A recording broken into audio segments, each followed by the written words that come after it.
আর দেখিছো যে ইনশাআল্লাহ জয় আমার ইউডিএফর তালা চাবিরি হব, বাকি সব ইয়ার পর খালি লেপালে বিধাব। ধুবড়ী লোকসভা সমষ্টিত কেইবাটাও সমষ্টিত মুখ্যমন্ত্রী হিমন্ত বিশ্ব শর্মা নির্বাচনী প্রচার চলিছে, তাতে আপনার কি ভাব? আরো লাগিলে করক, আজির পর আরো 10 দিন করক, আমি ওয়েলকাম করি আছো। লাভ নহব আজি মানকেশ্বৰত অহা কথা আছিল, আমি না জানো, এটা আপোনালোকে জানে আইছে না আহিব না আপোনাক জাতিৰ গাদ্দাৰ বুলি কৈছে। হি জাতির গদ্দার, হি তার হিন্দু ধর্মের গদ্দার। হি জাতির করে টুপি পিন্ধি নমাজ পড়ি আছে, কলমা পড়ক না আরো ভালো।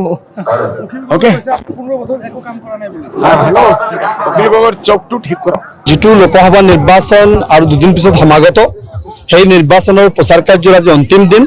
আৰু অন্তিম দিন হিচাপে আমি কালাপানী অঞ্চলত, পূৰ্বাঞ্চলত আজি হেলিকপ্টাৰ যোগে মানৱ বদৰুদ্দিন আজমল সাহেব আহিছিল আৰু আমাৰ নিৰ্বাচন প্ৰচাৰ কাৰ্য শেষ হ'ল, তেখেতৰ মিটিং শেষ হ'ল। আপোনালোকে দেখা পাইছে ব্যাপক জনসাধাৰণ ইয়াত উপস্থিত আছিল আৰু গোটেই অসমৰ মানুহ এটা বাৰ্তা লৈ গ'ল যে মানৱ বদৰুদ্দিন আজমল সাহেব ব্যাপক ভোটত জিকিব, কেইবা লাখ ভোটত জিকিব, এই কথাটো স্পষ্ট। যদিও কিছুমানে ভুৱা প্ৰচাৰ দিছিল, মানকাছাৰ ইউডিএফৰ ভোট নাই, নোহোৱা হৈছে, ইউডিএফৰ ভোট শেষ হৈ গৈছে, আৰু যিবিলাকে কৈছিল যে তেখেতসকলৰ ভোট বাঢ়িছে, আজি কিন্তু এইটো জল পটপট হৈ গ'ল। আৰু আমি আশা ৰাখোঁ যে তেখেতে কেইবা লাখ ভোটত জিকিব আৰু এইটো দুখীয়া মানুহৰ বিজয় হ'ব, সাধাৰণ মানুহৰ বিজয় হ'ব, লাঞ্ছিত বঞ্চিত মানুহৰ বিজয় হ'ব। মাওলানা বদৰুদ্দিন আজমল সাহেবৰ বিজয়, দুখীয়া গৰীব মুছলিম মানুহৰ বিজয়। চাওক, তেখেতসকলৰ কিবা প্ৰগ্ৰাম আছিল, আমি অৱগত নহয়। আমি মাইকিং শুনিছিলোঁ তেখেতসকলৰ প্ৰগ্ৰাম হ'ব বুলি। কিছুমানে কৈছে যে সেইটো ভুৱা প্ৰচাৰ দিছিল, তেখেতসকল আহিব বুলি জনসাধাৰণ একগোট কৰাৰ কাৰণে। মুখ্যমন্ত্ৰীৰ নাম শুনিলে মানুহ আহিব, এনে মিটিং কৰিলে মানুহ নাহে। গৌৰৱ গগৈৰ নাম কৰিলে মানুহ আহিব, সেইকাৰণে সেইবিলাক নাম কৈছে, কিন্তু অৰিজিনেলত তেখেতৰ লগত যোগাযোগ হোৱা নাই। আৰু মানুহ গোটাবৰ কাৰণে, তেখেতৰ প্ৰচাৰ কাৰ্য বঢ়াবৰ কাৰণে আৰু আমাৰ মিটিঙত যাতে মানুহ বেছি হ'ব নোৱাৰে তাৰ কাৰণে প্ৰচেষ্টা চলাইছিল, ব্যৰ্থ হ'ল।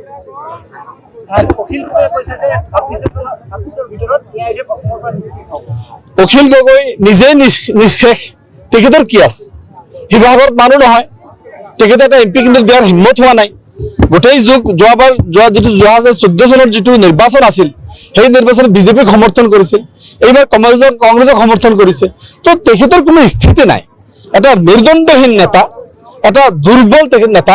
অকল পইচাৰ কাৰণে, চান্দাৰ কাৰণে বিভিন্ন ঠাইত আন্দোলন কৰে, পইচা পালে আন্দোলন বন্ধ হয়, এইটো গোটেই অসমে জানে।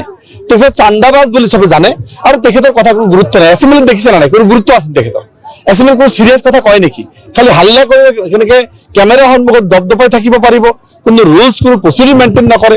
আৰু মাইনৰিটি মানুহৰ বিপক্ষে, NRCৰ বিপক্ষে, ডিভোটাৰৰ বিপক্ষে, ডিভোটাৰৰ পক্ষে, আৰু 71 চন কাটে 51 চন হ'ব লাগে, তেখেতে আহি কয় মাওলানা বদৰুদ্দিন আজমল সাহেব জাতিৰ গাদ্দাৰ। তেখেত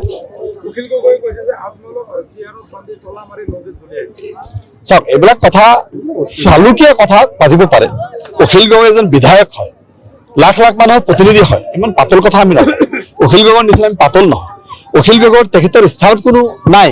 এতিয়া অখিল গগৈৰ আন্দোলন মানুহ নহয় কিয়? এটা মানুহে মানুহ হৈছিল, আজি কিয় নহয়? জানে যে এজন ধান্দাবাজ, তেখেতে ধান্দাৰ কাৰণে আন্দোলন কৰে।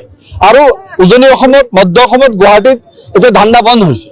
নামনি অসমত আমাৰ গৰীব চিধা শিক্ষিত মানুহ আমাৰ, তেখেতে দেখা পাইছে তেখেতে মচিহা হৈ আহিছে। তেখেতে মাইনৰিটিৰ জম, তেখেতে মাইনৰিটিৰ বিপক্ষৰ মানুহ। অখিল গগৈয়ে কৈছে যে লোকসভা নিৰ্বাচনৰ পিছত ইয়াৰ পৰা সকলোৱে কংগ্ৰেছত যোগদান কৰিব। তেখেতে কৰিছে কাৰণে সেই কথাবিলাক ক'ব পাৰে।